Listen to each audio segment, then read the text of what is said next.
नमस्कार दोस्तों, स्वागत है आपका टेक गुरुजी पर। और मेरा नाम है कुलदीप राठौर और आज से हम लोग एक नई सीरीज़ चालू कर रहे हैं जिसमें हम लोग आईटीआई से रिलेटेड जितने भी स्टूडेंट्स हैं, जो भी आईटीआई होल्डर हैं, उनके लिए एक ऐसी सीरीज़ चलाने जा रहे हैं जिसमें काफ़ी जॉब्स जो आईटीआई से रिलेटेड हैं लेकिन हमें उनका पता नहीं चल पाता है। जैसा कि आप देख रहे होंगे अपनी स्क्रीन पर भी लिखा है टेक गुरुजी आईटीआई जॉब्स, मीन्स वो जॉब्स जो ओनली फॉर आईटीआई स्टूडेंट्स के लिए हैं, लेकिन वो किसी भी बड़े प्लेटफॉर्म जैसे सरकारी-रिजल्ट.com है या रोज़गार-रिजल्ट.com है, उन पर नहीं आता है। तो ऐसी जॉब्स के लिए हम आपको अवेयर कराएंगे ताकि आप ज़्यादा से ज़्यादा लोग उसमें पार्टिसिपेट कर सकें और अपनी जॉब को पा सकें और अपने फ्यूचर को अच्छा कर सकें। तो चलिए शुरू करते हैं आज की अपनी वीडियो। आज हम बात करेंगे Uttar Pradesh metro rail corporation limited में, यानी कि UMRCL लिमिटेड। ओके, इसमें क्या है कि आईटीआई से रिलेटेड कुछ पोस्टें हैं, ज़्यादा तो नहीं है, लेकिन फिर भी हमें हर एक पोस्ट से अवेयर होना चाहिए और हमें पता होना चाहिए कि हमें क्या करना है। ओके, तो देख लीजिए, ये जो फॉर्म्स हैं वो स्टार्ट हो रहे हैं 3 मार्च 2021 से, और उनकी ऑनलाइन की जो स्टार्ट डेट है वो है आपकी, ये जो पब्लिशन है वो हुआ है 3/3/2021, मीन्स जो ये नोटिफिकेशन इशू हुआ है वो हुआ है अपना 3 मार्च को।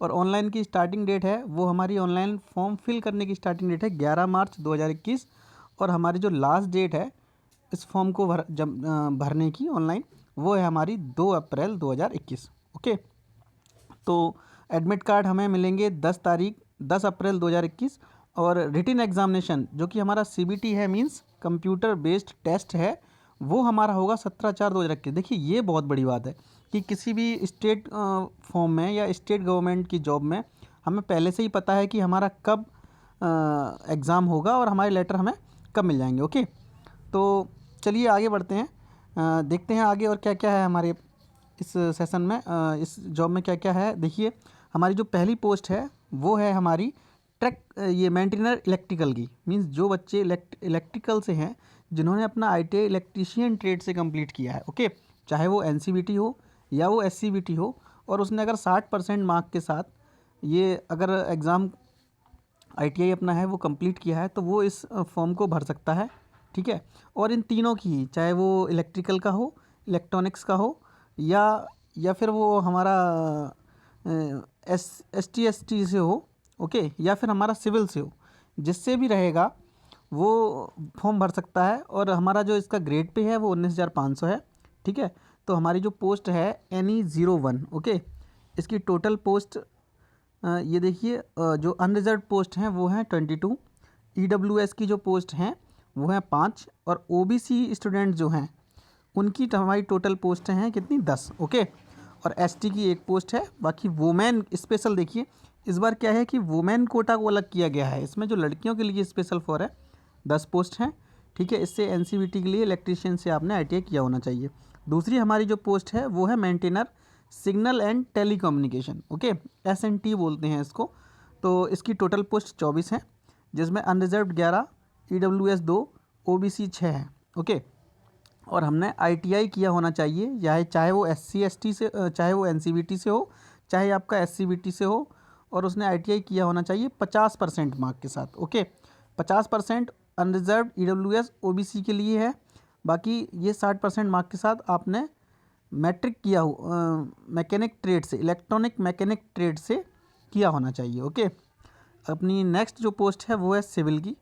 इसका मीन्स है कि आईटीआई होना चाहिए फिटर ट्रेड से। ओके, ये देखिए, यहाँ लिखा ज़रूर है मेंटेनर सिविल, लेकिन हमारी जो ट्रेड है वो होनी चाहिए, ये देखिए यहाँ साफ साफ लिखा है फिटर ट्रेड। ओके, 60% के साथ की होनी चाहिए, and minimum 50% reserve vacancy for SC।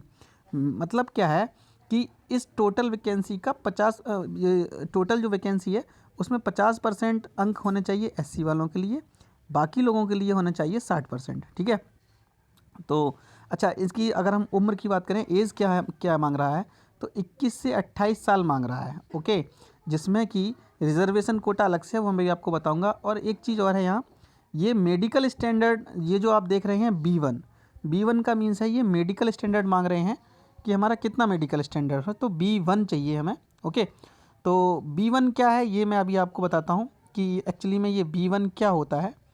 ठीक है, तो ये देखिए B1 एक्चुअली क्या है, बहुत से लोग जानते हैं, बहुत से नहीं जानते हैं। मैं आपको बता देता हूँ, रेलवे का जो B1 मेडिकल है वो देखिए एक्चुअल में क्या है कि physically fit in all respects. Mostly ये क्या होता है, B1, A1, B2, B3 medical होते हैं, ये मोस्ट ऑफ डिपेंडेंट होते हैं हमारे विज़न पर, मीन्स हमारी आईसाइट कितनी होनी चाहिए। तो B1 मेडिकल का जो स्टैंडर्ड है वो हमारी आँख 6/6/9 मतलब 6/9 होनी चाहिए, और ये होनी चाहिए हमारी with glasses, without glasses, without glasses हमारी होनी चाहिए 6/12। ओके, तो वैसे तो 6/6 मांगते हैं A1 में, ठीक है। ओके, कौन से मांगते हैं, A1 में हमारा मांगते हैं 6/6, और अदर ये जो B1 मेडिकल है इसमें मांगते हैं 6/9, और without glasses with the glasses 6/9, without glasses 6/12। Okay, तो ये आपको क्लियर हो गया होगा। हाँ, और नियर विज़न की अगर हम बात करें तो नियर विज़न मांगते हैं दोनों में ही 0.6 विद और विदाउट ग्लासेस, मीन्स चश्मा के साथ भी और चश्मे के बिना साथ भी। ओके, तो ये हमारा हो गया मेडिकल स्टैंडर्ड की बात। अब हम लोग आगे बढ़ते हैं। आगे क्या है, जनरल और मोस्ट इम्पोर्टेंट आप देख लीजिए जो भी है, इसमें क्या रहेगा हमारा कि जो validity of merit list 2 year from the date of approval. Okay, general instruction में मोस्ट इम्पोर्टेंट हमारा ये है कि आपको ये देखना है कि हमारा ये जो फ़ीस जमा करने की जो डेट है वो हमारी है 10/3/2021 से ये 2/4/2021 तक हम लोग जमा कर सकते हैं। और फ़ीस हमारी क्या है कि दोनों मोड में जमा की जा सकती है। ये फ़ीस हमारी ऑनलाइन मोड में भी जमा हो जाएगी नेट बैंकिंग से। ओके, और फीस हमारी डिमांड ड्राफ्ट या चेक्स और मनी पे ऑर्डर से भी की जा सकती है। ओके, लेकिन मैं आपको सलाह दूंगा कि आप फ़ीस ऑनलाइन अपने डेबिट कार्ड, क्रेडिट कार्ड या आप नेट बैंकिंग से या किसी भी तरीके से ऑनलाइन कटवा दीजिए, जिससे कि आपका फॉर्म एकदम क्लियर हो जाए और आपको भी एकदम क्लियरली पता हो कि हाँ मेरा फॉर्म एकदम क्लियर भर चुका है। ओके, तो और बाकी ये देखिए लिखा है OBC NCL certificate should be current issue वैन विद 1 year of the closing of the date. Means क्या है कि हमारा जो OBC सर्टिफिकेट है, OBC SC ST जो भी सर्टिफिकेट है वो 1 ईयर से पहले पहले का होना चाहिए। जब इस फॉर्म की लास्ट डेट जिस दिन है उस दिन हमारा जो SC ST या OBC सर्टिफिकेट है वो हमारा 1 ईयर से पहले पहले का होना चाहिए। ओके, तो नेक्स्ट क्या है, एज रिलैक्सेशन की बात कर लेते हैं। एज रिलैक्सेशन क्या है, upper age relaxation by 5 year SC ST OBC candidate for reserve post. Okay, यानी कि जो पोस्टें SC OBC ST के लिए हैं उनके लिए टोटल 5 साल का हमारा रिजर्वेशन है। मीन्स अगर कोई 28 साल का है और वो लड़का OBC SC या ST या लड़की है और अभी वो OBC कैंडिडेट है या SC है ST है तो उसको 5 साल और मिलेंगे। मतलब कितना हो जाएगा, टोटल हमारा हो जाएगा 32 साल। मतलब हमारे जो लास्ट डेट है वो है 32 साल। ओके, ये केवल रिजर्वेशन वाले लोगों के लिए है, अनरिजर्व्ड के लिए नहीं है। इस बात का विशेष ध्यान रखें, ठीक है। और नेक्स्ट हम बात कर लेते हैं कि ये जो 40 ईयर दिया हुआ है, ये 40 ईयर जो दिया है ये दिया है उन लोगों के लिए जो एक्स सर्विसमैन है। ओके, इसमें आप कंफ्यूज मत होइएगा। आगे है age relaxation of existing department UPR, मतलब जो कि UPMRC में एम्प्लॉय हैं रेगुलर, उनके लिए एज रिलैक्सेशन ये 33 ईयर है। इस पर आप विशेष ध्यान मत दीजिए।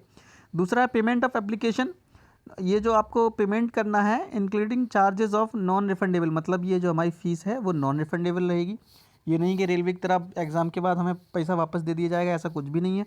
इसमें आपको 590 रुपये GST के साथ पे करने हैं। ओके, और SC ST को ये रुपए देने हैं कितने, ये देखिए 236 रुपये। ओके, और बाकी OBC और जनरल को देने होंगे 590 रुपये। अब इसको अप्लाई कैसे करना है, तो ये देखिए ये साइट दी हुई है www.upmetrorail.com। आप इस ऑफिशियल साइट पे ही जाके फॉर्म भरें। और आपको क्या क्या चीज़ें हैं जो आपको रखनी चाहिए, वैलिड ईमेल आईडी होनी चाहिए आपके पास। ओके, क्योंकि जितने भी कन्वर्सेशन होते हैं मोस्ट ऑफ ईमेल और आपके मोबाइल नंबर पे होते हैं। कई बार क्या होता है कि हमारा मोबाइल बंद हो जाता है, खो जाता है, सिम दूसरे ले लेते हैं, नंबर चेंज कर देते हैं, इस तरह से प्रॉब्लम आती है। तो उसके लिए क्या होना चाहिए, हमारे पास एक ईमेल आईडी होनी चाहिए हमारे पास, जिसको हम रेगुलरली चेक करते रहें। ओके, आगे बढ़ते हैं। आगे है कि अब आती है कि सिलेक्शन प्रोसेस क्या है। तो एक रिटन टेस्ट होगा। मैं अभी बात कर रहा हूँ ITI के लिए। ये जो हमारा जो 140 क्वेश्चन है ये कुछ और दूसरी पोस्ट के लिए है, मैं बात करूँगा ITI के लिए। ओके, तो ITI वालों के लिए क्या है, देख लेते हैं एक बार। ITI वालों के लिए जो मोस्ट है वो जो टोटल पेपर होगा वो हमारा होगा, there will be total 100 question, जिसमें 100 क्वेश्चन रहेंगे, ठीक है। ये 02 से 04 मतलब कि जो 3 पोस्टें हैं ना ITI की, 3 जो डिफरेंट पोस्ट हैं, इलेक्ट्रिशियन हो गया आपका, मैकेनिकल हो गया, और तीसरा आपका फिटर हो गया। वो तीनों के लिए क्या है कि हमारी जो टोटल क्वेश्चन होंगे वो 100 होंगे, जिसमें कि हमारे 3 सब्जेक्ट इंक्लूडेड हैं, ठीक है। वो आप देख लीजिए। पहला है हमारा knowledge of English, first subject ये हो गया। जनरल अवेयरनेस 2 हो गया। फिर लॉजिकल एबिलिटी मीन्स रीजनिंग, ये हमारा 3 हो गया। और क्वांटिटेटिव एप्टीट्यूड ये हमारा हो गया 4। और ये चारों से 10-10 नंबर के चारों क्वेश्चन पूछे जाएंगे, मीन्स टोटल हो गया 40। ओके, 40 ये प्लस 60 नंबर होंगे आपके ट्रेड थ्योरी से, ठीक है। तो टोटल वेटेज कितने का हो गया? 100 का, ठीक है। तो इस तरह से हमारा पेपर होगा। और एग्जामिनेशन सेंटर्स के बारे में देख लीजिए, अभी से उन्होंने क्लियर कर दिया है कि जो एग्जामिनेशन सेंटर होंगे वो हमारे होंगे लखनऊ, कानपुर, आगरा, प्रयागराज, वाराणसी, गोरखपुर, मेरठ, झांसी, बरेली, गौतम बुद्ध नगर, नोएडा, ग्रेटर नोएडा, गाज़ियाबाद, अलीगढ़, मुरादाबाद, मुजफ्फरनगर, ठीक है। तो आप देख लीजिए, ये यूपी की मोस्टली सिटी हैं जहाँ पे कंप्यूटर बेस्ड सेंटर बनाए जा सकते हैं। तो आपके आसपास जो भी हो वो आप देख लीजिएगा, चूज़ कर लीजिएगा। और बाकी इस फॉर्म को कैसे भरेंगे ये भी एक बार हम आपको पूरा फॉर्म भर के दिखा देंगे, जिससे कि कोई प्रॉब्लम ना हो। और बाकी ये जो आप देख रहे हैं ना साइको टेस्ट, ये इसके लिए मत डरिए, ये आपका नहीं होगा, ये केवल कंट्रोलर की पोस्ट के लिए है, ठीक है। बाकी हम बात कर लेते हैं मेडिकल एग्जामिनेशन की, एक बार फिर से देख लेते हैं। All candidate shall have undergo to the medical fitness and meet medical standard as per the Indian railway medical manual, ये मैंने आपको पहले से ही बता दिया है। जो भी B1 का स्टैंडर्ड था वो मैंने आपको बता दिया है, तो इसके लिए आपको डरने की कोई ज़रूरत नहीं है। ओके, और फाइनली आप लोग स्वस्थ रहिए, अच्छे से पढ़िए, तैयारी कीजिए। बाकी इस एग्ज़ाम से रिलेटेड मोस्टली इसी एग्ज़ाम के लिए स्पेशल हम लोग कुछ क्लासेस चलाएंगे, विशेष तौर से आपकी फिटर ट्रेड हो गया, और आपका ये इलेक्ट्रॉनिक मैकेनिक हो गया, और इलेक्ट्रीशियन हो गया। तीनों के ही स्पेशल क्लासेस चलाएंगे इसी फॉर्म के लिए, जब तक कि आपका ये पेपर नहीं हो जाता। तो thanks for listening and watching. और आगे आप लोग कंटिन्यू रखिए, ये सीरीज़ कंटिन्यू रहेगी, आपको परमानेंट जॉब की जानकारी प्राप्त होती रहेगी। ओके, और विशेष तौर से इस सीरीज़ को हम कंटिन्यू करेंगे। ओके, थैंक यू, धन्यवाद।